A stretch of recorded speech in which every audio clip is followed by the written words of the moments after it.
తపఃఫలం. పూర్వకాలమందు రాజ్యవర్తనుడు అనే మహారాజు ఉండేవాడు. ప్రజలకి అతనంటే ప్రాణంగా ఉండేది. రాజు కూడా వారిని కన్నబిడ్డల్లాగా పరిపాలిస్తూ వచ్చాడు. ఒకనాడు భర్తకి తలంటు పోస్తూ రాణి కంటతడి పెట్టుకుంది. అది చూచి రాజు ఆమెను కారణం అడిగాడు. అందుకు రాణి, కారణం ఏమిటని చెప్పను. మీ తల వెంట్రుకలు నెరిసిపోతున్నాయి. ముసలితనం పైబడిందే అని దుఃఖం వచ్చింది అన్నది కళ్ళనీళ్లు తుడుచుకుంటూ. ఇది విని రాజు, ఇందుకోసమైనా నీ విచారం? ముసలితనం అందరికీ వస్తుంది.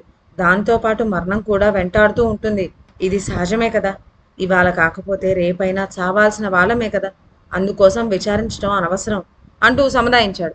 కానీ రాణికి విచారం తగ్గలేదు. తన భర్తకు ఆయుర్వృద్ధి కలిగించవలసిందంటూ ఆమె ముక్కోటి దేవతలను ప్రార్థించసాగింది. భార్య విచారాన్ని చూసి రాజ్యవర్తను కూడా కుంగిపోసాగాడు. అతడు క్రమంగా రాజ్య వ్యవహారాలే పట్టించుకోను అనే దిశకు దిగజారిపోయాడు. ఈ పరిస్థితిలో మంత్రి ఏమి చేస్తే బాగుంటుందా అని ఆలోచించాడు. వృద్ధాప్యంతో పాటు మానసిక ఆరోగ్యాన్ని కూడా కోల్పోతున్న రాజు పక్కకు తప్పుకోవటమే రాజ్యానికి క్షేమం అనుకున్నాడు.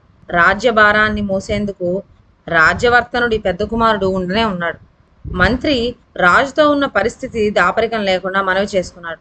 సరే, రాజ్యవర్తనుడు పెద్ద కొడుకును రాజుగా చేసి తాను తపస్సు చేసేందుకు అడవులకు వెళ్ళిపోదాం అనుకున్నాడు. మర్నాడే రాజు పురోహితుని పిలిపించి ముహూర్తం పెట్టమన్నాడు. కానీ ప్రజలు ఊరుకోలేదు. మహారాజుతో, ప్రభు, ఇన్నాళ్ళు మమ్మల్ని కన్నబిడ్డల్లాగా చూస్తూ వచ్చారు. ఈనాడు మమ్మల్ని వదిలిపెట్టి పోతున్నారంటే మాకు విచారం కలుగుతోంది. మీరు ఇక్కడే ఉండిపోండి. మా మాట కాదు అంటే మేము కూడా మీతో పాటు వస్తున్నాము అన్నారు ఏకకంఠంగా. అందుకు రాజు, మానవుడికి పుట్టుకతోనే చావు ఉన్నది. ఎవరైనా చావక మానరు. నేను అడవిలోకి వెళ్ళకపోయినా నన్ను మరణం వెంటాడుతూనే ఉంటుంది. కనుక ఈ ముసలితనంలోనైనా తపస్సు చేసుకుంటూ కాలం గడుపుతాను. మీరేమీ భయపడకండి. మీకు మరో రాజుని నియమించే వెళ్తున్నాను కదా అన్నాడు. అయినా ప్రజలు ఊరుకోలేదు. వాళ్ళల్లో ముఖ్యులు పుణ్యక్షేత్రాలకు వెళ్ళి తమ రాజుకు ఆయువృద్ధి కావాలని తపస్సు చేసాగారు. అలా వాళ్ళు నెలల తరబడి తమ రాజు కోసం తపస్సు చేశారు. అప్పుడు వాళ్ళకు ఒక గంధర్వుడు కనపడి, మీరంతా ఆ ప్రత్యక్ష దైవం సూర్య భగవాను గురించి కామరూప పర్వతం మీద తపస్సు చేయండి. ఆయనే మీ కోరిక తీరుస్తాడు అని చెప్పి అదృశ్యమయ్యాడు. అందుకు వాళ్ళు సంతోషించి కామరూప పర్వతం మీదకు వెళ్ళారు. వెళ్ళి ఘోరంగా తపస్సు చేసాగారు. కొంతకాలానికి సూర్యుడు ప్రత్యక్షమై, మీ కోరిక ప్రకారం రాజ్యవర్ధనుడు ఇంకా 1000 సంవత్సరాలు జీవిస్తాడు అని చెప్పి అదృశ్యమయ్యాడు. తపస్సు ఫలించింది కదా అని వాళ్ళు సంతోషించారు. మహారాజుతో ఈ సంగతి చెప్పారు. కానీ రాజుకి సంతోషం కలగలేదు. అది చూచి రాణి, నాదా, ప్రజలు మీ ఎందుగల భక్తి విశ్వాసాలతో సూర్యుణ్ణి ప్రార్థించి వరం సంపాదించుకు వచ్చారు కదా, ఇంకా మీకు విచారం ఎందుకు అని అడిగింది. అందుకు రాజు, రాణి, నువ్వు చెప్పిన మాట బాగానే ఉంది. నా ప్రజలు నా కోసం ఇంత కష్టపడి వరం పొంది వచ్చారు. సరే, నేను 1000 సంవత్సరాల కాలం జీవిస్తాను. కానీ నా మీద విశ్వాసం గల ఈ ప్రజలు అంతకాలము జీవించరు కదా.